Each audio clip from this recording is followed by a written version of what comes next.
Grande alegria recebermos hoje aqui André Martins, um CTO famoso, de competência, e eu posso falar isso porque eu consegui trabalhar sob a liderança dele. E ele trabalhou em grandes empresas, na Cielo, na iFood Pago, na Behringer, na Inovartis. Eu sou fã dele e estou muito feliz para a gente poder falar sobre os últimos 10 anos, sobre o presente e sobre o futuro. Seja muito bem-vindo, André. Obrigado, JV. Prazer estar aqui com você. André, e você já está há um tempo aqui passando já na estrada sobre quando você entrou havia internet de escada, agora é a era do vibe coding. Como é que você tem vivenciado essa transição sendo um executivo durante esses últimos anos? Maldade falar de internet de escada, mas é verdade. É, cara, a mudança é muito grande, né? Eu estava tentando imaginar como era lá atrás e trazer para cá. Teve um monte de coisa que eu não dava valor, eu achava que não ia virar e que acabou acontecendo. Um exemplo para mim claro é compra no celular. Então, você imagina lá atrás, eu tinha um device que era muito ruim para você digitar. Você tentava te mandar SMS, você ficava tercando 3, 4 vezes para mandar uma letra, né? Fazer compra por ali era um negócio inviável. Você fazia, cara, quem vai querer comprar uma telinha como essa, sem resolução? E hoje você olha, assim, não tem jeito, eu não consigo comprar alguma coisa que não seja para o celular. É difícil até você comprar hoje por um site. Às vezes eu vou na loja, quero tocar no produto, mas é difícil eu comprar na loja. Eu volto e compro em casa, para ter certeza que eu estou comprando o melhor preço, a melhor entrega, esse tipo de coisa, tá?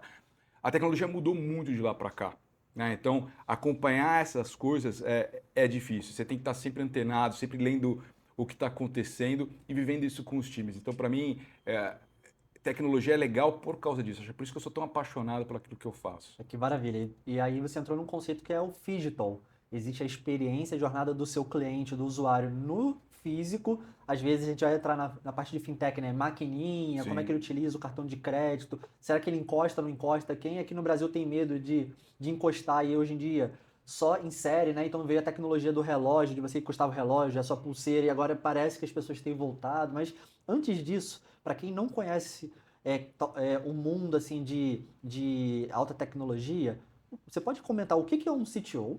O que faz um CTO? Do que ele vive? Por que que uma empresa precisa de um CTO?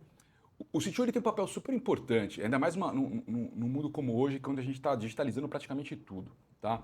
Eu acho difícil hoje você pensar numa companhia onde tecnologia não é chave para o negócio. Tá? Existem ainda companhias que não estão assim, mas elas têm uma tendência a mudar ou morrer. O CTO ele consegue transformar a demanda de negócio, o que é um negócio, traduzir isso para tecnologia e vice-versa. Tá? Então, diferente de um CIO antigamente, onde ele focava em tecnologia, estava dentro de casa, simplesmente recebia as demandas, o CTO ele tem que entender de negócio. Acho que a maior diferença do CTO para o CIO é exatamente essa: entender o negócio, viver o negócio. Então, produto, o go-to-market, finanças, tem que entender isso, conseguir traduzir isso para a tecnologia, porque a gente tem a nossa própria linguagem, mas também sair da linguagem tecnologia e falar a língua do negócio, que isso é muito difícil. Tá? Então, apesar das pessoas hoje estarem mais acostumadas com alguns dos acrônimos que a gente usa, ainda tem uma linguagem muito específica nossa. Tá? Então, o CTO tem que fazer essa transformação, ajudar a trazer tecnologia e digitalizar a companhia como um todo. Aí é interessante porque dentro de tecnologia a gente vê o papel normalmente daquele engenheiro mais sênior ou do arquiteto, que é um pessoal mais rabugento, mais mal encarado, de falar, eu só tô aqui no meu código e preciso ter uma visão de negócios, né? Quantas vezes eu já estive em reunião contigo de você falar, não, isso aqui não vai trazer um ROI, alguma coisa desse sentido, né? Vamos priorizar aquilo dali. Ou tomadas de decisões difíceis, né? Mas como é que você foi parar num cargo de CTO? Por que que você escolheu essa parte de tecnologia e foi para esse caminho, André? João, muito louco, porque eu comecei, a minha carreira, eu comecei como, fiz administração de empresas com ênfase em finanças, Nossa. tá? Só que no começo da minha carreira eu fui trabalhar com custos. E graças a Deus tem gente que gosta de custos, porque era muito chato trabalhando com planilhas, a gente estava falando sobre isso antes. E aí eu percebi que não dava para fazer aquilo. Eu precisava codificar, porque os dados eram muito grandes, a planilha não cabia naquela época, eu precisei aprender a codificar sozinho. E aí eu achei muito mais legal. Só que eu já estava na faculdade, resolvi fazer faculdade. No começo da minha carreira era um super problema para mim, porque eu ia fazer entrevistas, trabalhar em empresas, as empresas começavam, mas você faz engenharia, fez sistemas, alguma coisa assim? Não, fiz administração. Então eu precisava me provar na prática, tá? Mas eu, quando eu já fui para para tecnologia, eu já gostava de fazer gestão, já tinha trabalhado em outros lugares onde eu tinha sido gestor. E aí eu queria ser gestor. Eu sabia que eu gostava de lidar com pessoas. Porque eu acho que ser gestor, eu acho que é esse o principal ponto. É você saber lidar com pessoas, gosto de codar, gosto de fazer esse tipo de coisa, adoro tecnologia, mas ser gestor é isso, tá? E aí, como eu já tinha a base de administração, entendia finanças, entendia negócio, outras coisas, foi quase um caminho natural para mim, tá? Você colocou um ponto que eu queria até voltar.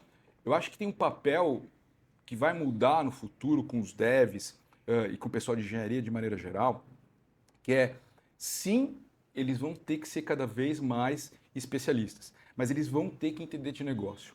Quando você começa a falar de coisas como vibe coding, esse tipo de coisa, o que vai, essas pessoas vão ter que se transformar em alguém que entende o negócio, consegue transformar aquilo num pedido para IA ou para o IDE, fazer baseado no que ele conhece, mas no impacto que ele vai ter em negócio.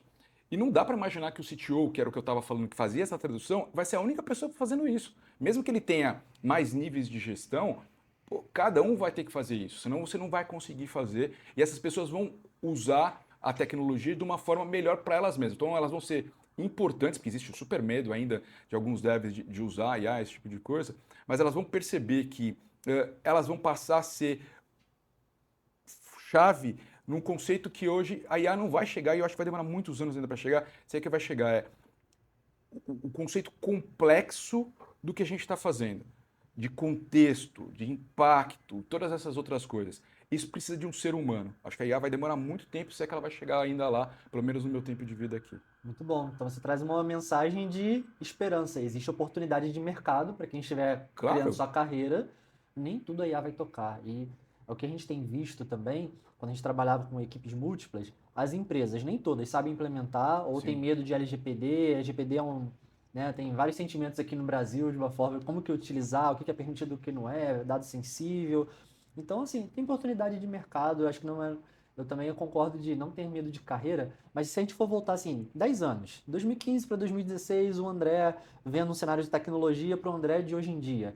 Se você pudesse falar assim, você não vai acreditar no que eu estou vendo em 2025 e 2026, o que você falaria para ele? Cara, eu acho que algumas coisas viraram. é, Elas estão no nosso dia a dia e antes a gente falava e achava meio, né? Cloud é uma delas, né? Puxa, a gente usa hoje cloud e você nem sabe que você está usando, ela está ali, é um negócio meio given, você não está pensando nessas coisas, né? A própria questão de telefonia celular, 3G, isso aqui naquela época era 3G, né? Puxa, você tenta usar 3G hoje, quando você, aqui no Brasil, infelizmente, ainda a gente tem 3G, é horrível, as coisas não funcionam, né? E aí, esses negócios hoje funcionam em qualquer lugar, né? Então, cada vez está mais disponível a tecnologia, né? Você tem hoje, por exemplo, vídeo, né, Netflix, esse tipo de coisa, chegando num device móvel com 4G, com 5G, você fala assim, cara, como é que isso é possível? Antigamente você tinha medo de usar 3G para fazer uma transação financeira que o tamanho é ridículo, né? E você tem vídeos hoje fazendo streaming sem soluço nem nada. Então, tem tanta coisa que a gente olha para trás e tenta entender o que está acontecendo hoje, e você fala assim, como é possível a gente ter avançado? Então, é, é por isso que eu acho que talvez trabalhar com tecnologia tenha essas coisas, né? Os ciclos são cada vez mais curtos, cada vez mais disruptivos, né? E você tem que estar pronto para isso. E André, nos últimos anos você está um pouco mais na área financeira, mas você sempre foi da parte de fintech, você passou por outras. Eu citei alguns nomes para quem já pegou no início do vídeo aqui também, mas por que você foi parar nessa parte financeira? Então, cara, eu comecei a carreira com químicas e farmacêuticas de língua alemã, super estruturado, empresas onde tinham ciclos de planejamento de 5 anos, e depois de 5 anos você olhava, você tinha cumprido 5 anos, eu trabalhava com tecnologia já lá. Passei por logística, depois fui para a indústria e em 2015, 2011 eu entrei em serviços financeiros com a Cielo. Mas eu fui meio com as mudanças que a carreira vai levando a gente, né? Chegou um determinado momento que eu queria trabalhar em tecnologia, em empresas onde tecnologia fosse chave, né? Não fosse uma área acessória, não fosse apenas uma área de custo, mas fosse o motor do desenvolvimento da companhia, para estar realmente mais perto do negócio. E aí eu fui para o serviço financeiro, porque o serviço financeiro tem isso muito dentro dele. O serviço financeiro é praticamente inteiro em cima de tecnologia, né? Assim como uma indústria, a fábrica é o motor, né?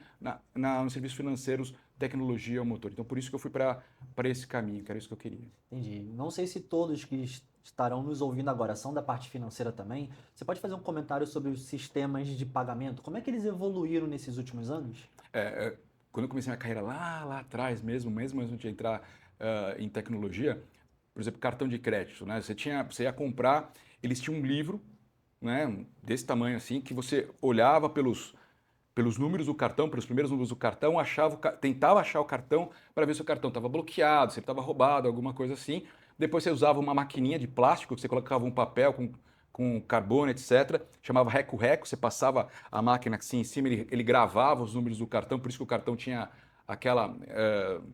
o plástico ficava para cima, os números, o nome, etc. Não é para pessoas de baixa visão, né? Tinha um outro objetivo. Não, justamente para poder passar naquele papelzinho, que era aquele papel que depois alguém ia receber, digitar no computador para aquela transação passar a valer. Por isso que muitas vezes lá atrás você comprava alguma coisa, pelo menos aconteceu comigo, e você não pagava, porque aquele papel se perdia e você pegou o bem, mas você não pagava. E hoje em dia, por exemplo, uma transação financeira você faz com celular, você faz com relógio, você faz com pulseira, tem diversas outras formas de fazer a transação financeira. Ela demora segundos, a gente sabe na hora se o cartão está ativo, se está bloqueado, se tem um problema de roubo ou de fraude, e coisa que antigamente não era assim. Então, a tecnologia vem mudando muito, né? Vai mudar ainda muito mais. E, de novo, passar até a ser um negócio meio que a gente já nem pensa mais nela, né? Então hoje eu não saio mais de casa com carteira, com cartão de crédito, tá tudo no celular. Então meu documento da CNH, meus cartões de crédito, aplicativo de banco, então você faz o Pix e tudo mais. Então quer dizer, tá muito no nosso dia a dia, as pessoas nem pensam. Acho que, obviamente, a gente tem pessoas com mais idade, talvez não viveram isso, talvez vai chegar também um momento lá na frente, que talvez tenha um pouco mais de receio, mas é um negócio tão natural hoje. Acho que se eu mostrar talvez o cartão de plástico de crédito para minha filha, ela vai estranhar, porque acho que ela nunca viu eu usando esse tipo de coisa. Tá? Tremendo, tremendo.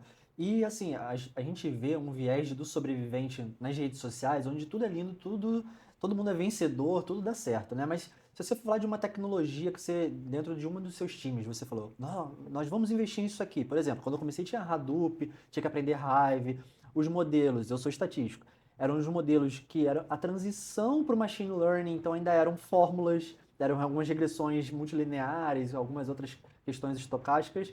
Então, a gente viu uma melhoria da tecnologia, mas algumas coisas ficaram no meio do caminho. Tem alguma que você poderia comentar que você investiu e falou, nossa, isso aqui deu errado, um BlackBerry da vida? Puxa, BlackBerry. Tá, isso aí não vale não, hein?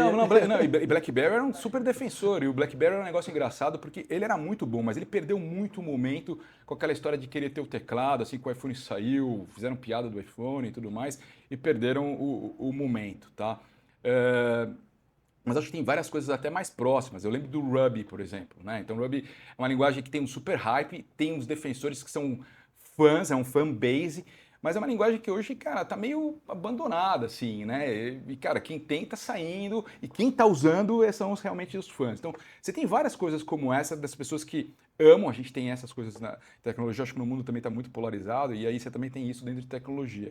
Mas você colocou das coisas do BlackBerry, tem o Ruby, você falou do Hadoop, eu lembro quantas vezes a gente via lá o elefantinho para cima e para baixo, pô, quero entender o que é isso aqui.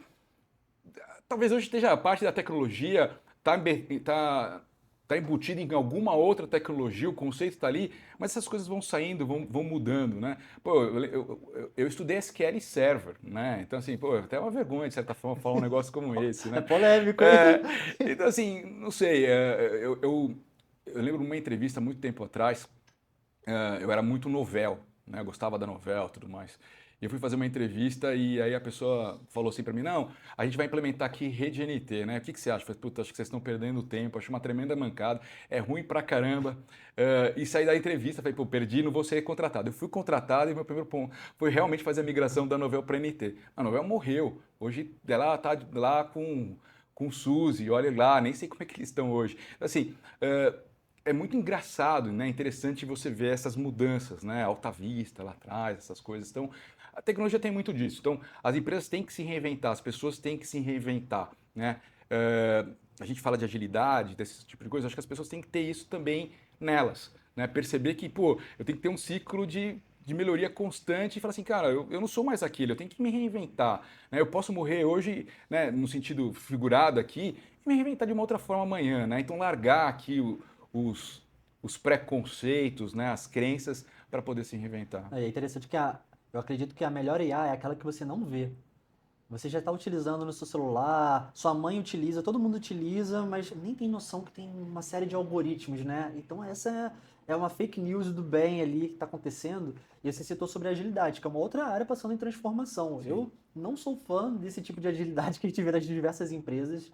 Pensando, eu fui cientista de dados boa parte da minha carreira. Nos últimos anos eu peguei um pouco mais de engenharia de dados, né? Mas assim, eu vejo que quando você pensa em modelagem, e a gente vê em empresas como o núcleo, alguns dos núcleos da Anthropic, onde é a criadora do cloud, não tem nem gerente de produto, não tem agilidade. É uma proposta de que engenheiros sêniores, cientistas sêniores, eles conseguem ter visão de produto, regular seus horários, e eles são turbinados com o IA. Sem entrar em polêmica, o que você acha disso também? Cara, assim, eu acho que tem culturas e níveis de maturidade, né? Então, eu acho que funciona, mas você tem que ter pessoas muito maduras para fazer esse tipo de coisa. As pessoas, quando elas vão, muitas vezes, para uma corporação, para uma companhia, elas querem aquela estrutura. E aí você vai ouvir alguns devs e falar assim, não, mas meu papel é esse, eu não faço mais aquilo é de fulano. Isso gera um super problema, por exemplo, para mim, que sou um CTO e que provavelmente sou responsável por todas essas áreas, que você tem esses silos que praticamente viram guerras entre eles, né? Então, para você ter um time que seja multifunção, que entenda esse tipo de coisa, talvez você tenha que pagar muito mais para ter esse resultado. Aí tem várias discussões do tipo, não, mas a companhia tá me sugando, tá me tirando, né, tá sendo super capitalista e não sei o quê, e aí eu não vou aceitar isso. Então, você tem essas coisas, às vezes, de cultura, né, do Brasil, do latino-americano, questão também de maturidade e senioridade para ter a função e poder entender que ele tem um escopo maior. Então, eu não sei se aqui ou para todos os lugares funcionaria, né? Eu acho que a gente tem uma agilidade e todos esses conceitos que você estava falando aqui, de como você está, né, do estatístico, de dados, etc. Pô, ele começa com um conceito acadêmico que, de certa forma, ele traz uma certa estrutura. Quando você vai para a vida real, a gente tenta trazer essa estrutura no primeiro momento porque é o mais fácil para implementar essa mudança.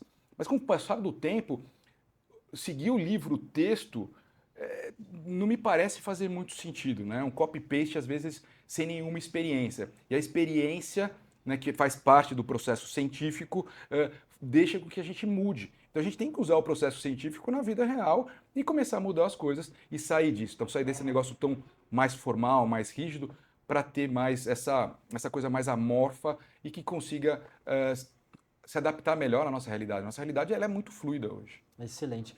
Você é um CTO de empresas enormes, com milhares de colaboradores, mas um CTO de uma empresa pequena, que ele quer entrar nessa parte de criar equipes de alta performance. O que você pode dar de conselho, de composição, de tamanho de time? Olha, tamanho de time é um negócio que a gente discute e é difícil às vezes a gente falar. Eu acho que o tamanho de time ele varia muito com o tamanho da empresa, com o desafio que você tem. Eh, então, é difícil falar assim, é isso, né? Eh, eu acho que para você montar um time, você tem que primeiro montar um time que seja heterogêneo. Você tem que montar um time que não seja a sua cara. Eu costumo brincar que eu odiaria trabalhar com o Andrés. Assim, acho que eu ia brigar com eles o tempo todo. Então, você tem que montar um time que tenha as diferenças, justamente para você poder ter aquelas discussões, tá? Para que você possa ser desafiado e você possa desafiar as pessoas. Procura gente inteligente, eu acho que isso é o que eu mais gosto. Gente que tem energia, né? Porque isso mantém um time energizado, isso mantém um clima legal. Às vezes a gente olha muito para o currículo, para a formação, essas coisas são tão década de 80, década de 90.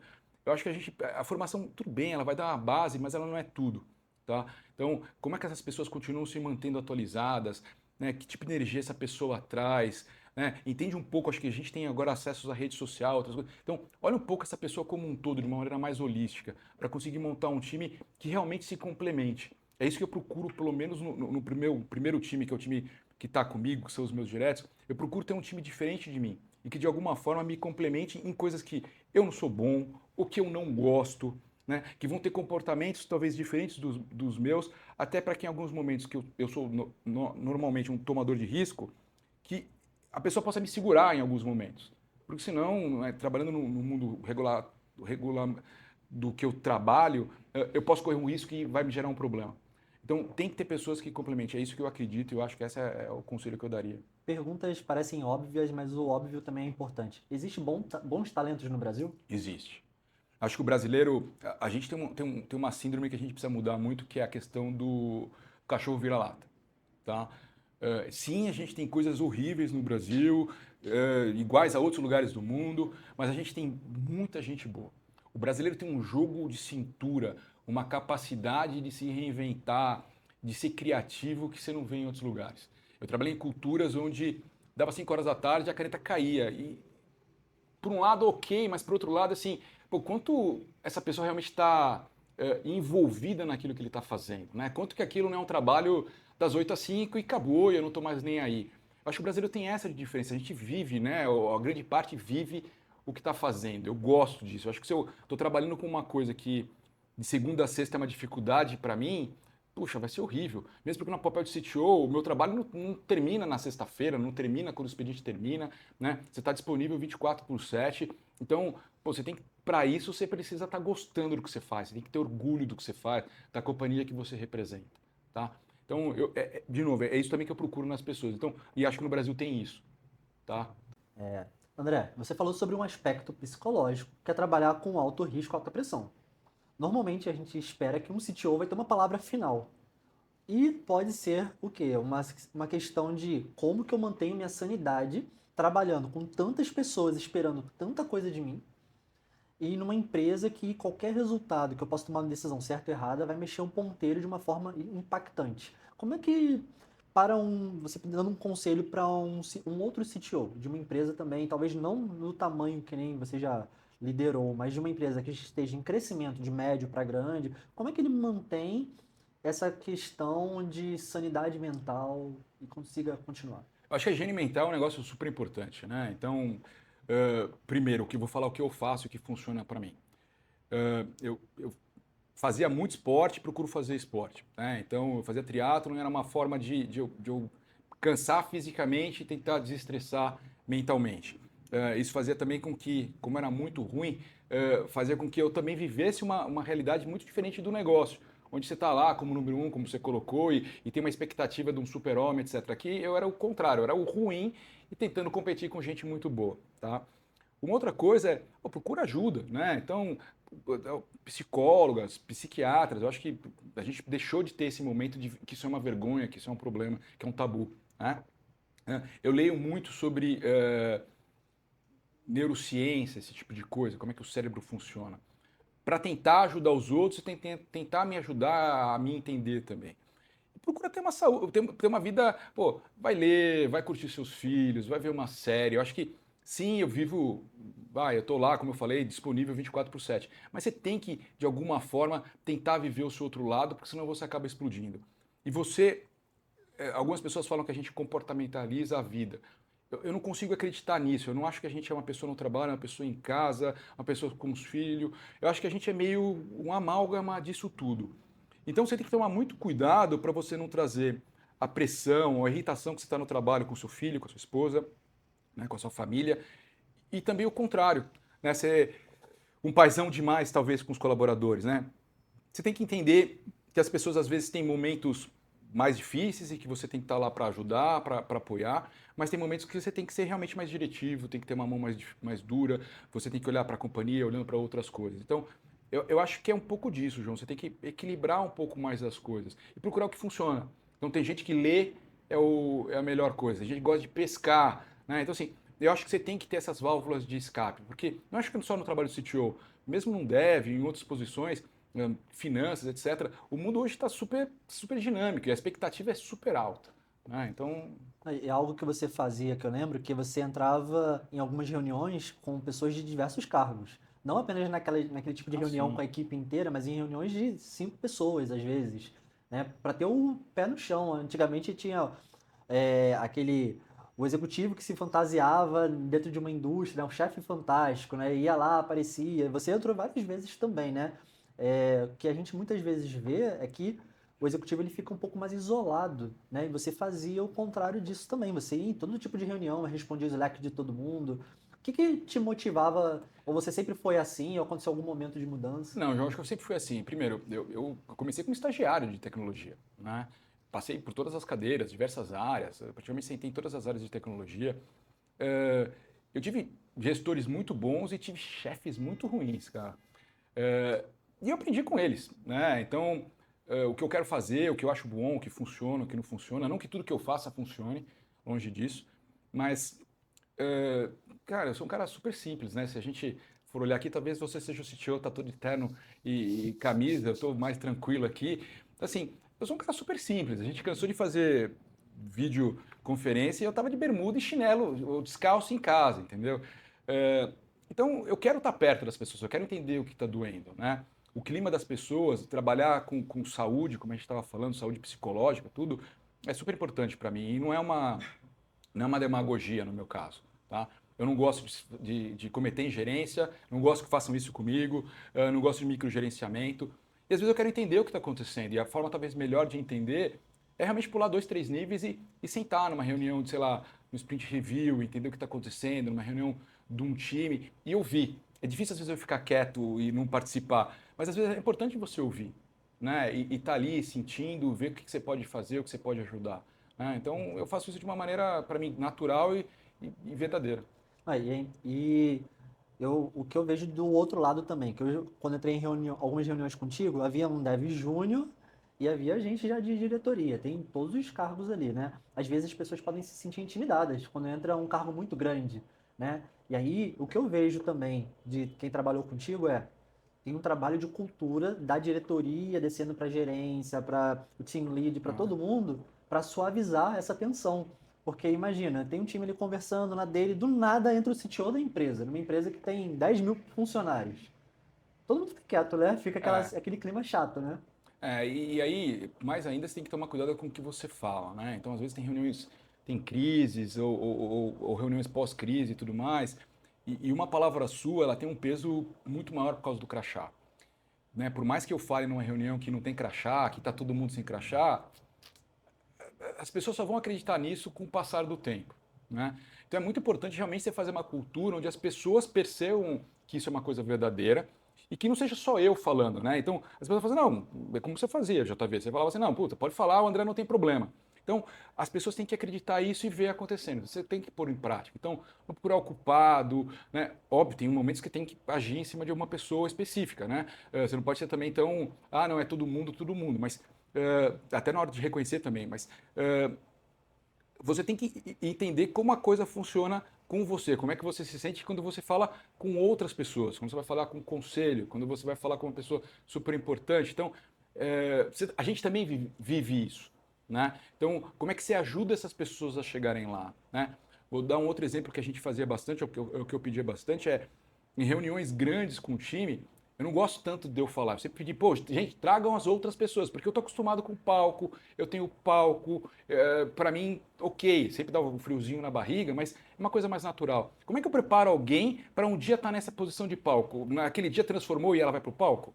Não, vamos dando palco, vamos trazendo as pessoas com assuntos que elas dominam, para depois elas fazerem coisas mais difíceis, tá? Fazendo um masterclass, tá fazendo alguma outra coisa para milhares de Ah, é pessoas. incrível. E olha que mensagem aqui de motivação. Se alguém que liderou milhares de pessoas dá oportunidade de palco, por que se alguém que estiver nos ouvindo for um CTO de uma empresa pequena, não está dando nenhum, né? Dá para, no pequeno, no médio e no grande, você ter oportunidade. É pensando em escala também, né? A gente precisa comemorar pequenas vitórias. Sim. Qual momento da sua carreira você falou, nossa, tá dando certo, minha equipe está crescendo, eu estou conseguindo fazer as coisas funcionar. Olha a quantidade de gente agora que eu estou tendo essa oportunidade de liderar. João, as coisas acontecem, pelo menos para mim, aconteceram sempre de maneira incremental, né? Então eu tive times de 3 pessoas, 5 pessoas, e os últimos times tinham mais de 450 pessoas comigo, tá? Eh, a gente, ah, essas coisas vão acontecendo e a gente estava falando um pouco do tamanho, né? O tamanho tem a ver um pouco com a complexidade, com o tipo de negócio, com o tamanho da empresa, né? Eu brinco um pouco que eu não sou criador de gado, então eu não ganho por quantidade de pessoas que estão comigo, não é por cabeça que eu ganho. Se eu ganhasse, ia ser, puxa, ia ser bem melhor, né? Mas não é isso. Então, teve um momento na minha carreira que ter um monte de pessoas trabalhando comigo era super importante, era um fator de status. Talvez hoje já não vejo dessa forma, né? Muitas pessoas elas trazem muitos desafios. Acho que o maior tempo que eu invisto no dia a dia é com pessoas. Então, é em função de avaliação, é em função de time, em função de clima, em função de contratação, às vezes de desligamento, todas essas coisas estão ali. E elas são muito mais incertas do que tecnologia. Né? Então, tecnologia, de certa forma, é o meu fallback garantido, porque eu costumo brincar que o computador só faz aquilo que você pede, não é o que você quer. Tem diferença entre as duas coisas. Você escreveu errado, ele vai fazer errado, porque foi o que você pediu, não o que você esperava. Então, mas as pessoas, nem uma coisa nem outra. Né? Então, eu acho que esse negócio de dar o espaço, que a gente estava falando aí, a pessoa tem que entender que, e eu também falava isso, eu falo isso muito para os meus diretos, é que você já está na cadeira que você está, você não precisa defender essa cadeira. Você tem que pensar, principalmente nos meus diretos, eu falava assim, pensa como na minha cadeira, porque eu estou pensando como a próxima cadeira. Porque se você estiver pensando como a sua cadeira, você não está me ajudando. Você tem que pensar maior já, tá? Isso ajuda a pessoa a se preparar para o próximo movimento, tá? Então, eu acho que, primeiro, de novo, é incremental. Acho que teve vários momentos de pequenas vitórias.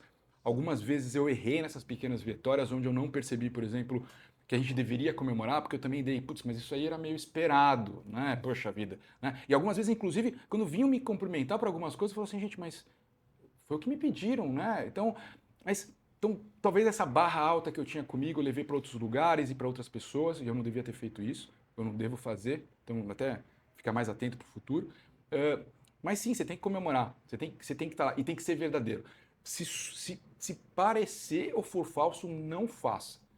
Porque quando você quebra esse tipo de coisa, para você recuperar a crença do time em você pessoa, né? Vai ser muito difícil. Reconstruir esse tipo de coisa é muito difícil. Então, faça quando for verdadeiro. Se você sentir que não precisa, não faça. Não faça porque alguém está te pedindo. Se você acredita naquilo, vai e faça. Né? Eu gosto muito de comemorar as coisas com todo mundo, mas fazer uma ligação específica para alguém, falar alguma coisa, definitivamente os feedbacks para melhora tem que ser individual. Pelo amor de Deus, não façam isso com mais pessoas na sala. Não interessa o motivo, não interessa o momento. Né? Mas os feedbacks de cumprimento, eles têm que acontecer no individual, mas eles têm que acontecer no grande público. As pessoas têm que ver os pares olhando, os pares têm que ver essa pessoa sendo reconhecida.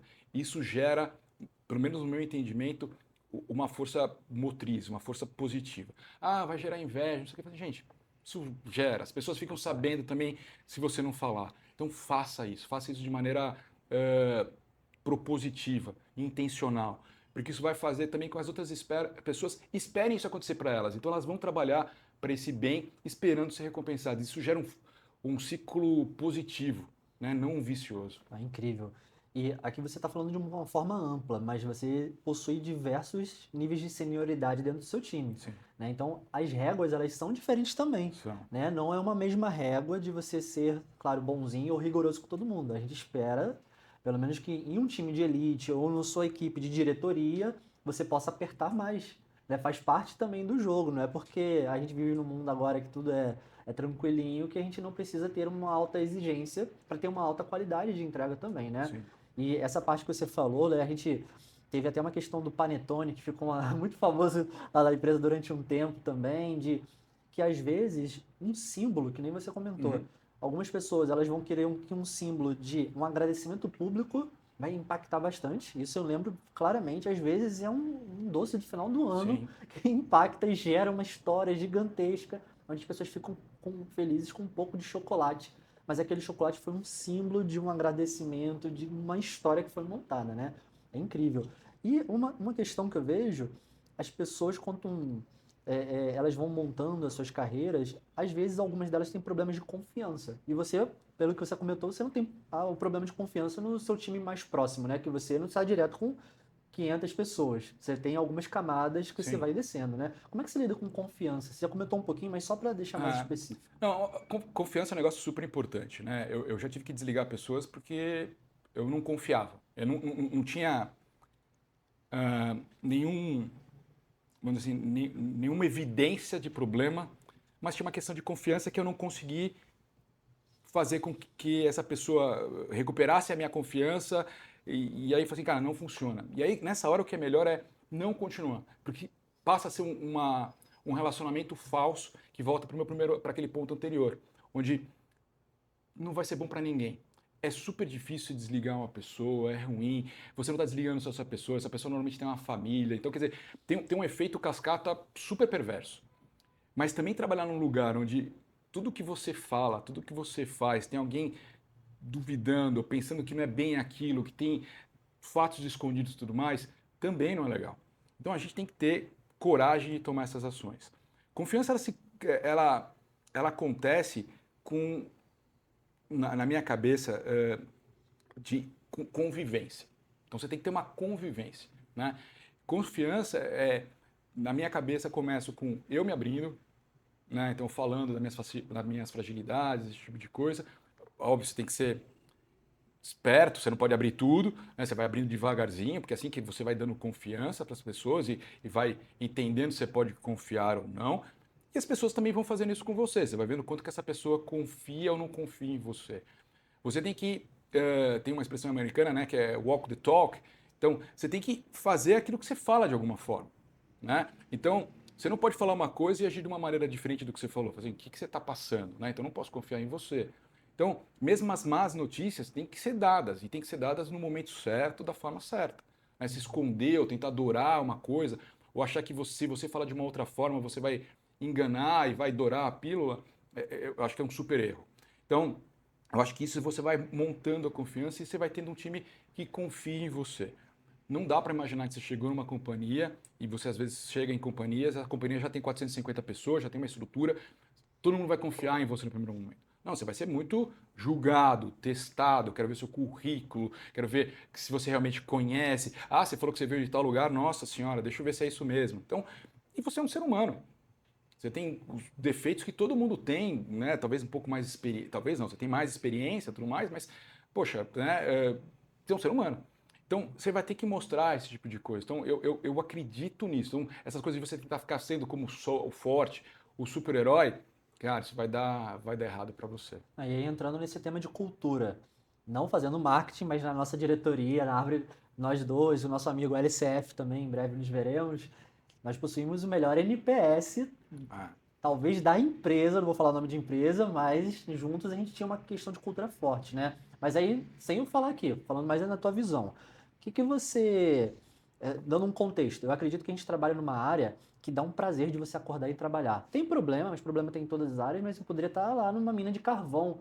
A gente está trabalhando com tecnologia em São Paulo, num país que não tem um terremoto acontecendo todo o tempo, numa questão de carreira incrível, né? Então, assim, eu me sinto privilegiado, motivado totalmente, mas tem gente que não. nem, não necessariamente, né? Então, como é que a gente mantém um time unido, André?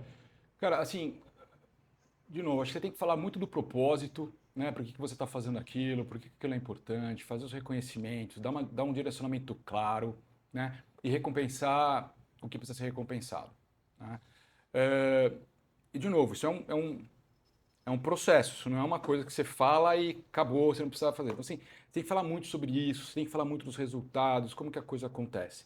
Mesmo assim, JV, as pessoas, elas se motivam por coisas diferentes, de formas diferentes. Nem todo mundo vai ser por esse tipo de coisa. Então você tem que entender muito as pessoas.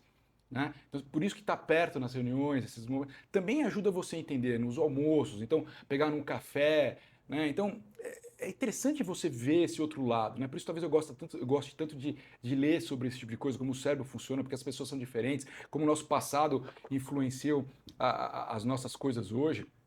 Então, você tem que entender isso, tentar trazer todo mundo para esse caminho. De novo, tentar fazer com que você tenha um ciclo virtuoso. E quando você tem maçãs podres na caixa, você tem pessoas que não estão se comportando da maneira que você espera, você também tem que agir rápido. Porque a contaminação por negativo ela é muito fácil.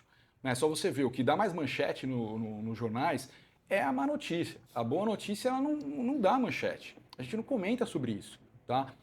E isso também acontece na nossa vida. A gente tem interesse, a gente talvez meio mórbido de ver um acidente e diminuir a velocidade para ver o que aconteceu, né? Não para parar para ajudar, mas para ver o que aconteceu.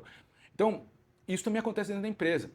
Então, você tem que olhar isso e tentar reagir o mais rápido possível e eliminar essas coisas, né? Ou agindo, né? Então, se aconteceu um acidente, efetivamente, e alguma coisa ruim aconteceu, explicar por que aconteceu, o que vai ser feito, assim por diante, e tentar se mover desse problema, ou tomando uma ação e tirar realmente essa questão da sala. Se é uma pessoa, cara, tira e volta para o time.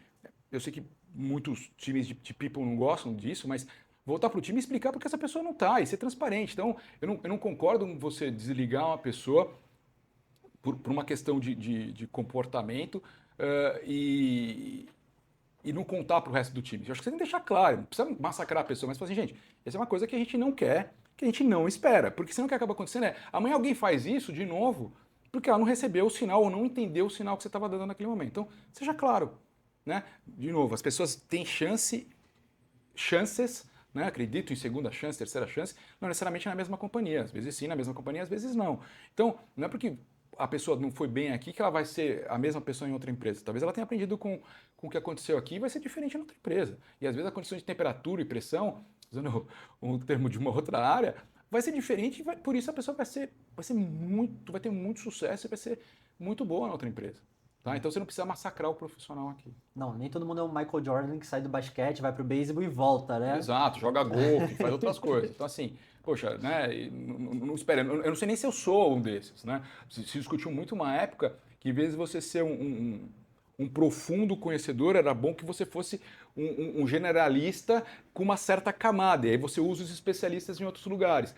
Eu me criei dessa forma, né? Eu não sei se hoje eu sou especialista em alguma coisa, né? Eu acho que talvez não seja especialista em nada, talvez só em tecnologia, mas assim mesmo, se eu não se olhar a profundidade, tem tanta gente com mais conhecimento que eu. Então, vai ser difícil se achar um cara assim como esses. Então, você tem que entender que em outros momentos você vai deixar de ser líder. Então, aquilo que a gente estava falando, por que você não assume o palco toda hora? Porque nem sempre eu sou o líder. Eu tenho uma função de liderança, mas nem sempre eu sou o líder naquele assunto. Eu não tenho o melhor conhecimento, não tenho a melhor resposta. Aí você já entrou em dois temas que eu ia te fazer perguntas, por exemplo, que nem sempre é possível deixar todo mundo feliz. Sim. E outro, como é que você constrói confiança mesmo na época de notícias difíceis, notícias ruins, né? E lembrando que para quem for um CTO mais iniciante ou de empresa de tamanho menor, você não vai possuir uma estrutura de RH robusta, um compliance, porque não é tudo que você deseja fazer que você pode fazer. Existe uma questão de normas empresariais, uma cultura grande do que é possível fazer ou não. Mas aí pensando também, André, hoje em dia eu vejo muitas pessoas em startups, empreendedores, assumindo esses títulos. Eu estou com um título igual ao seu, mas eu não chego aos pés ainda. Estou crescendo Imagina. aqui. O pessoal quer a era de AI, né? Então todo mundo quer ser Caio, Chief AI Officer, né? Todo cheio de Caio, só que tá tudo em LLM, né? O que você fala sobre o peso do título para quem só está assumindo um título sem ter a sua bagagem? Cara, eu acho que em diversas culturas o título é super importante. Na cultura americana, por exemplo, eu cansei de cumprimentar vice-presidentes e aí você tinha vice-presidente de vice-presidente de vice-presidente. Então é importante isso. E você tem que respeitar. Né? O título, para mim, também foi importante durante um período. Né? Hoje não é mais. Você pode me chamar do que você quiser. O que eu quero é ter aquela função, ter aquela responsabilidade. Do mesmo jeito que o tamanho da equipe. Entendeu? Se eu estou fazendo com 400 pessoas ou com 5, se eu estou fazendo, acho que é isso que é legal. Então, se você está procurando só pelo título, provavelmente você vai se frustrar muito rapidamente. O título ele vem no primeiro dia e é o mesmo título que você vai ter enquanto você estiver naquela cadeira, seja quantos anos você passou naquela cadeira. Eu também já vi muitas vezes a pessoa pulando de títulos, né, subindo muito rapidamente, que eu chamo de espiral da incompetência. Porque o que acaba acontecendo? Essa pessoa ela não tem maturidade suficiente. Então ela sobe, sobe, sobe, até um ponto onde o próximo passo é muito difícil. Ou talvez não tenha próximo passo. Só que ela não tem a sustentação de tudo que ela passou. E ela cai. E quando ela cai, ela precisaria voltar talvez para um ponto intermediário dessa escada. E vai ser muito difícil ela explicar para a companhia por que ela está saindo daquela posição e voltando 2, 3, 4 passos para trás. Ela vai falar assim, não faz o menor sentido. Só que ela não vai ter condição de se sustentar onde está. Tá? Então, eu tenho muito receio disso, então eu falo muitas vezes para os times que eu vejo, tem algumas pessoas que querem crescer super rapidamente, calma, cuidado, as coisas precisam, né, amadurecer. Eu falo muito para as pessoas, estejam prontas antes de serem, porque a transição é mais suave, porque uma vez que você, especialmente aqui no Brasil, uma vez que você é promovido para essa posição, você não tem volta, você só é desligado, né? Então, assim, cuidado. E no mercado também vai ser difícil, como eu falei, explicar por que você está voltando um passo. Então, curtam o que você está hoje. Se prepare para a próxima cadeira, aquilo que eu falei no começo. Então, veja, as coisas. O meu raciocínio, de certa forma, o que eu estou falando aqui, eles se ligam. Então, assim, quando eu falo para os meus diretos, pensem como eu, porque eu estou pensando com a próxima cadeira, é justamente para eles se prepararem para estar como eu. Não porque um dia vai chegar essa posição e não vai ser assim, poxa, vamos ver o que vai acontecer. As pessoas, de alguma forma, já exercitaram. Então, eu gosto de sair de férias, deixar uma pessoa minha no meu lugar agindo como eu. Né? Muito Porque bem. é um espaço para essa pessoa ir em reuniões onde eu ia e ele não ia, ou ela, né? Então, e para exercitar um pouco disso e falar assim, pô, é isso que eu quero, é isso que eu não quero. Né? A gente pode realizar isso. E não tem nenhum demérito a pessoa ser um tech lead para o resto da vida. Não tem nenhum demérito a pessoa ser um senior engineering para o resto da vida. Não tem. Não tem nenhum demérito. Né? É o que a pessoa gosta, é o que a pessoa quer fazer. Então, a gente às vezes fica muito preocupado com isso. Então, eu vejo cargo secundário, eu vejo mais função. Então, eu me vejo numa função. Que título essa função tem? Mas tem razão. Tem muita gente, como lá atrás, falava que era cientista de dados e era um DBA. Nenhum demérito. Mas são coisas completamente diferentes. Hoje você vê muita gente como chief... como você falou, Chief, como que era? AI. AI. Você fala assim, gente, mas o que você fez na vida? Você vai perguntar para a pessoa, ele é um usuário de ChatGPT, talvez. De novo, nenhum demérito, mas ele não é esse cara, não é o cara que vai drivar nessa função. Ele talvez nunca tenha vindo de analytics, ele nem viu isso. Quer dizer, cara, qual é a sua base, né? Do que você está falando? Então, essas coisas me preocupam. Essa aqui são... Tem aquela história da síndrome do falso impostor. Esse aqui é um impostor. Não, e tem essa questão que a gente vê, homens têm uma crise dos 40 anos, lotado de Uber com homem de 40 anos que cansou porque não subiu na carreira, porque fez mais decisões e vai virar, não, vou trabalhar para mim mesmo, ou abre um negócio, torna o dinheiro todo e volta, né? E aí quando você vê no LinkedIn tinha um nome lá do título, diretor de alguma coisa, e para ele voltar num cargo mais abaixo, ele muda o título anterior. Isso, fala, desenvolvendo soluções de tecnologia. Mas antes da gente entrar em futurismo, para uma etapa aqui mais final, você manteve, nos últimos 5 anos que eu te acompanhei, um time dos seus diretos, que nem você costuma falar, eles estiveram juntos com você. Não somente os seus diretores, os seus gerentes sêniores, os seus gerentes, os tech leads, eu vivenciei isso.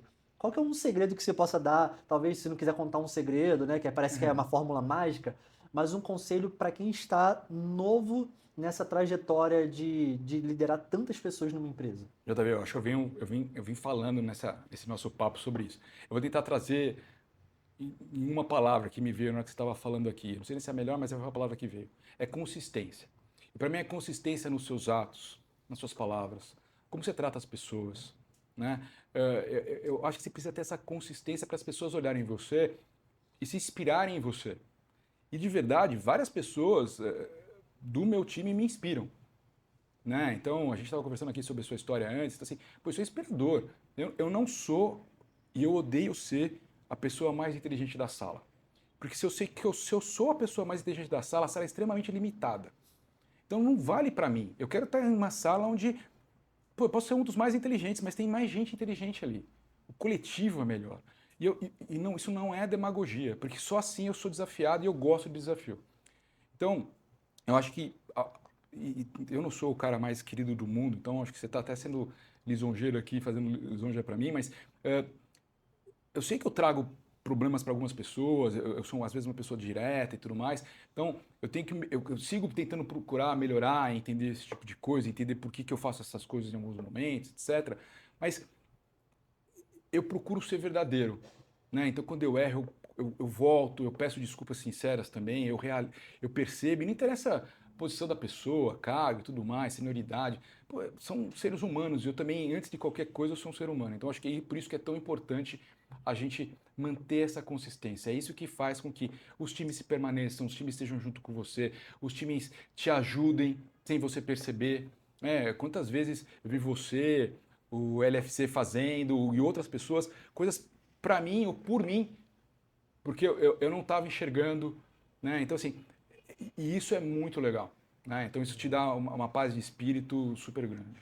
E agora, André, aí pensando assim numa questão de, a gente falou de cultura, mas tem uma ruptura de código, de modo de se codar que aconteceu nos últimos anos. A gente trabalhando em várias equipes, havia o tech lead, aí o planejamento, o desenho todo, tinha um funcional, né? Muitas empresas ainda têm muitas pessoas chamadas de funcionais. E aí, de repente, começaram a usar LLM e houve uma pressão de toda empresa falar, você não usa IA? Se você não usa IA, você está para trás. E aí começaram a criar métricas de falar, 90% da empresa tem que usar IA agora. E você é o CTO de uma empresa. A pressão vai cair na parte de tecnologia, né? Sem entrar nessa parte de métricas em si, mas falando de foi um susto para não apenas você, mas dos seus amigos de cargos similares, de falar, chegou essa onda, o Brasil não está tão para trás quanto imaginava, agora a gente tem que colocar na empresa uma corrida. Como é que foi quando o momento chat GPT dentro das empresas? Cara, para mim, eu acho que a surpresa maior foi a resistência que eu vi, inclusive dos times de tecnologia.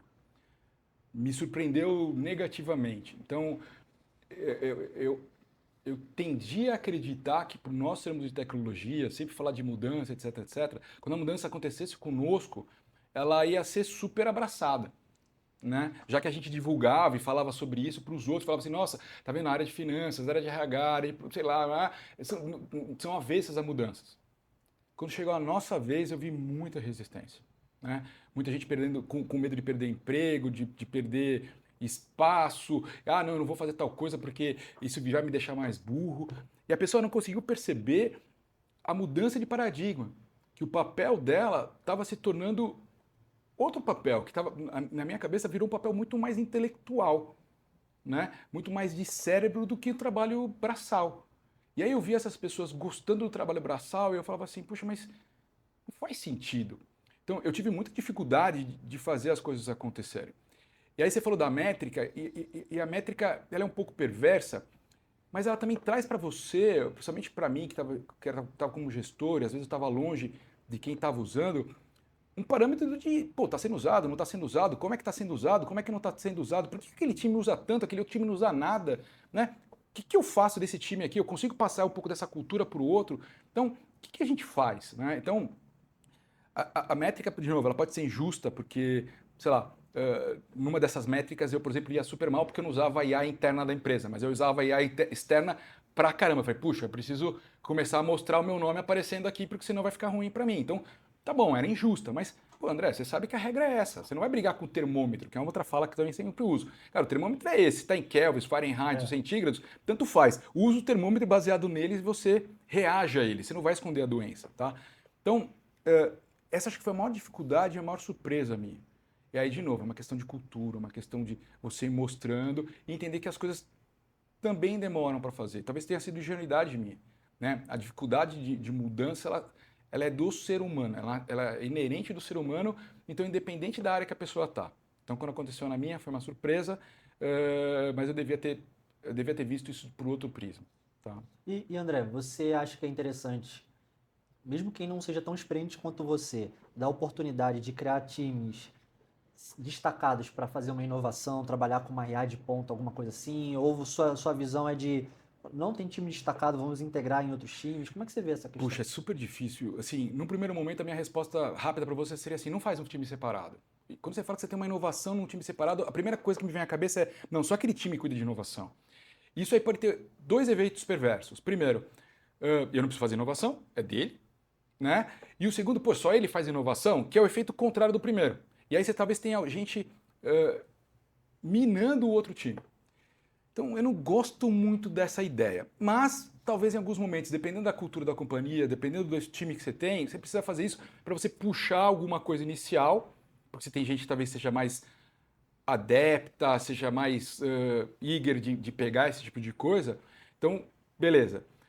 Mas eu gosto mais quando você vê isso mais geral. Eu acho que ele é mais, de novo, ele é mais natural, ele é mais verdadeiro. Mas talvez você tenha que começar com alguém mostrando isso, trazer, talvez pavimentando um pouco desse discovery, tá? Porque também esse é outro problema, daí você vai ter, sei lá, você tem 5, 10, 20 times, cada um sai com uma solução diferente e aí usou blocos diferentes que você não consegue aproveitar. Né? E aí cada um vai querer brigar pelo seu bebê e você, como se o tem um problema agora, porque você tem 20 soluções e de repente você não gosta nem das 20, você tem que escolher uma. Então, assim, é muito ruim. Então talvez você fale assim, não, deixa eu começar aqui. Então, tem que entender muito do momento, da realidade da companhia, da realidade dos seus times, né? E ver o que dá para fazer. Mas eu gosto mais quando tá todo mundo pensando nisso. É o que eu mais acredito. As pessoas, às vezes, elas podem achar que elas estão no Google Brain, né? Onde você vai existir na sua equipe 10 pesquisadores de nível top 0,001% mundial que eles conseguem fazer algo assim, né? Mas a realidade é uma equipe mais mista também, né? E tem alguma tecnologia que esteja te empolgando para 2026 e falando, nossa, eu preciso ligar para amanhã para os meus diretores, vamos implementar isso daqui porque não consigo nem dormir se eu não ver isso aqui funcionando. O que eu acho? Acho que IA é o ponto da vez. Agora, do IA, acho que a gente tem algumas coisas. MCP é um negócio que acho que todo mundo tem que estar olhando e pensando em como que vai criar, como que vai juntar, porque eu acho que isso vai habilitar a IA para o próximo nível. Então, não só automatizar as tarefas, mas as tarefas que estão automatizadas começarem a ter micro decisões, tirando aqui o peso de pessoas em cima disso daqui. Então, eu acho que aí a gente vai conseguir levar a IA para dentro das companhias para sair daquele negócio do chat GPT, da telinha do chat GPT, que não é isso que a gente No está falando. Slack, né? É muito mais do que isso. É muito legal ver o IA no Slack respondendo perguntas para você e você não precisa perguntar para um business partner ou para alguém de finanças como é que eu faço meu relatório de despesas. Acho sensacional. Isso é muito legal e ajuda. Né? Pô, porque nem sempre você faz aquele negócio, então você entrar, conseguir perguntar e ter uma resposta certa num canal que você está acostumado a usar, lindo, é maravilhoso. Eu não preciso entrar num web page, qualquer coisa, estou lá no Slack que eu já estou acostumado. Mas acho que é mais que isso a IA. Né? IA dentro de produtos, como é que você vai fazer isso? Então, como a gente começa a usar isso de uma maneira não de fazer propaganda que eu estou usando IA, mas usando IA de verdade. Tem coisas super básicas, como usar isso para crédito, usar isso para antifraude, etc, etc, que talvez de alguma forma lá atrás a gente fazia, não era bem IA, mas a gente fazia alguma coisa ali, e que agora até renomearam, falaram que estou fazendo com IA, mas usar de verdade. Né? E eu acho que a gente precisa aprender isso, as pessoas precisam estar abertas a esse tipo de coisa. O time de tecnologia tem que estar pensando nesse tipo de coisa. Então, como é que você constrói alguma coisa, e aí eu acho que é um ponto super importante, como é que você constrói alguma coisa para que a sua solução possa ser usada por um IA, talvez de terceiros. Então você abrir uma API, abrir alguma conexão para que o IA possa agregar valor para uma solução que você já tem, que não seja necessariamente você para fazer. Eu acredito também muito nisso de você ter um ecossistema que vá além da sua casa, né? Então ele sai da sua borda ali. Você citou um nome, uma sigla, né, do MCP. Caso alguém não conheça É o que é o verdade. MCP, existem os agentes de IA, então algoritmos que trabalham de uma forma autônoma. Existe esse plug como se fosse um USB para você falar com uma API, que é o Isso. MCP. E existe uma outra tecnologia que são os skills. Por exemplo, você usa o Claude ou o Gemini também tem uma forma similar, que é o quê? Você não precisa que seu agente execute tudo. Você vai queimar token, você vai vazar dado, vai dar problema. Você pode fazer com que ele puxe códigos Python. Exato. Então, os seus arquitetos, seus team leads, eles conseguem criar agora uma biblioteca de códigos hoje, que já haviam lá no GitHub de algum jeito, códigos que vão passar pelo Sonar, aquele limite de qualidade, que é um pesadelo de muita gente também. Então, o agente ele consegue tomar uma decisão e que nem você falou, que o próprio profissional ele tem que ter uma noção de modelo de negócios na cabeça, ele tem que entender sobre o produto, de uma visão de retorno mesmo. O próprio agente, você tira uma carga dele tomar a decisão toda. Ele consegue executar um código que você tem uma qualidade, ele consegue falar com outras APIs por um conector maravilhoso, um MCP, inclusive externo. Exato. Então, você tem oportunidade a rodo para você trabalhar, para você montar um time cada vez mais capacitado que entregue mais, né? Sem dar um burnout em ninguém. E o MCP, como você falou, ele é um USB, você não precisa entender muito bem dos protocolos ali, você não precisa desenvolver, é uma conexão muito mais simples do que se você tivesse que entender uma API efetivamente e fazer esse tipo de coisa. Então o USB acho que foi uma ótima figura de linguagem. E mais do que isso, você estava usando os seus próprios dados de alguma forma, que você começou a falar aqui com o Python, você está usando os seus próprios dados sem necessariamente alimentar a IA dessas informações. Então as preocupações, até você começou a falar do LGPD e as preocupações que tem, eu sempre penso que a inovação ele vem das dificuldades. né? Então, você ter os guardrails, que é uma palavra que está super em moda agora, né? Então, você ter esses limites, esses limitadores, essas restrições, elas são importantes para você ser criativo. Então, o LGPD ele traz, sim, para nós uma série de seguranças ou de garantias, vamos dizer assim, mas ele traz uma limitação. Mas eu vejo muita empresa tão preocupada com o LGPD que ela não usa os dados para alguma coisa e que, no fundo, o LGPD permite você fazer. Porque é um dado de negócio, está usando para negócio, não tem problema nenhum. Você não pode expor a pessoa. E eu acho também muito engraçado aqui no Brasil, então, por exemplo, CPF. CPF é um dado, né, que você consegue identificar a pessoa. Só que a gente chega na farmácia, no supermercado e canta isso na frente de todo mundo. Então, cara, é muito louco. No cheque tá ali, quer dizer, o cheque, graças a Deus, eu não uso mais, eu não sei se mas imagino que lá atrás estava o CPF. Então, quer dizer, tá circulando em todo lugar, tem o número da conta, banco, etc. Você fala assim, pô, gente, parece que a gente tapa o sol às vezes com a peneira, né? Mas tudo bem, ok. Eu já tive problemas também porque o meu nome fica exposto, o meu endereço fica exposto e as pessoas chegam em você. Então, entendo as preocupações que tem em torno disso, e sim, tem coisas bastante relevantes para fazer. Mas acho que a restrição traz também força a gente a fazer inovação. Porque se o mundo fosse sem nenhuma restrição, não sei se a gente estaria no ponto que a gente está hoje. Aí, trazendo duas palavras, restrição e inovação, que você acabou de citar, a gente trazendo para um exemplo mega real que a gente vivenciou junto. Até 8 meses atrás, imagina o início de 2025, para quem estiver assistindo, não era trivial você ligar um agente de IA num data lake. Sim. Porque o data lake ele é massivo de uma grande empresa. São teras de dados por semana, por mês. Agora você tem os skills. Ou seja, se você tem um problema que o jurídico vai bater em você, se você acessar um dado sensível, jogar para a nuvem, algum problema desse, ou se seu time não sabe, não tem o conhecimento, agora você pode montar um código SQL, seu agente de IA ele vai executar o SQL num banco de dados, vai fazer o cálculo que tiver, vai pegar a resposta e ele não vai ter acesso a nada do banco de dados. Por que aconteceu isso? Porque teve uma inovação por causa de uma restrição que bloqueou a gente em vários projetos. Exato. A gente estava vários modos de a gente lidar com isso e olha só, em 2026 você consegue plugar um agente de IA num data lake, que há um tempo atrás a gente não Era conseguia inviável. nada, né? E André, para a gente ir pro encerramento, você pode deixar um conselho para um dev, não pensando agora em executivo, para quem estiver entrando talvez um engenheiro pleno, um cientista pleno, o que ele pode ver assim de carreira para 2026, para esses próximos anos? Acho que a primeira coisa que a pessoa tem que pensar é: se ama o que você está fazendo, porque vai ser isso para o resto da sua vida. As coisas vão mudar, não vai ser fácil, você vai comer grama, faz parte do que você. E não interessa a profissão que você vai ter, mas nessa especialmente. Então, ame o que você está fazendo. É o que você está fazendo, imagina que você vai ter que estudar o resto da vida. O que te trouxe até aqui não vai te levar necessariamente para frente. As coisas vão mudar, essa é a única certeza que eu tenho. Se prepara para falar de negócio, entender negócio. Entender como as coisas acontecem em finanças, entender conceitos de custo, de receita, de EBITDA. Entende pessoas. Você vai ter que trabalhar com pessoas. Talvez você não venha a ser um gestor, mas como você trabalha com pessoas? Seja ávido por entender tecnologia, não só da sua área, mas de outras também, para que você possa ser mais completo como profissional. E vai, cara, acho que a energia tem que estar aí com você, com o que você está pensando. Você tem que estar sempre pronto de ir atrás, com uma energia imensa. Para mim é isso que eu vou procurar num profissional. Energia. Incrível, incrível. E André, hoje em dia, você aconselha empresas, você mentoreia outros executivos? Como que a gente consegue entrar em contato contigo? Hoje eu estou só no LinkedIn, eu preciso criar as minhas outras redes sociais, pelo menos pelo lado profissional. Então você pode me encontrar no LinkedIn, no André-Martins-Fintech.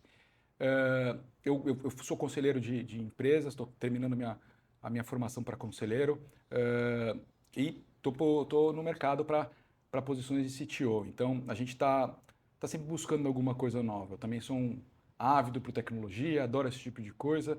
Então a gente vai acabar se encontrando. Eu estou em feiras de tecnologia, estou em eventos, né, summits e tudo mais. Eu acho que a gente tem que estar sempre antenado. André, muito obrigado por estar aqui conosco. A alegria de ter recebido você. Foi muito inspirador. Espero que vocês tenham absorvido essas gemas brutas aqui, algumas lapidadas também para a carreira, para montar um time de excelência, um time, o Dream Team, você ter um privilégio e a alegria de falar, estou trabalhando numa área que eu amo, com um time incrível. Que pena que é sábado e domingo, porque segunda-feira eu vou acordar também super animado. rumo ao topo, vamos juntos, André. Valeu, JV. Foi um prazer estar aqui, conversar com você e é sempre bom falar daquilo que a gente ama. Valeu, Obrigado. cara. Obrigadão.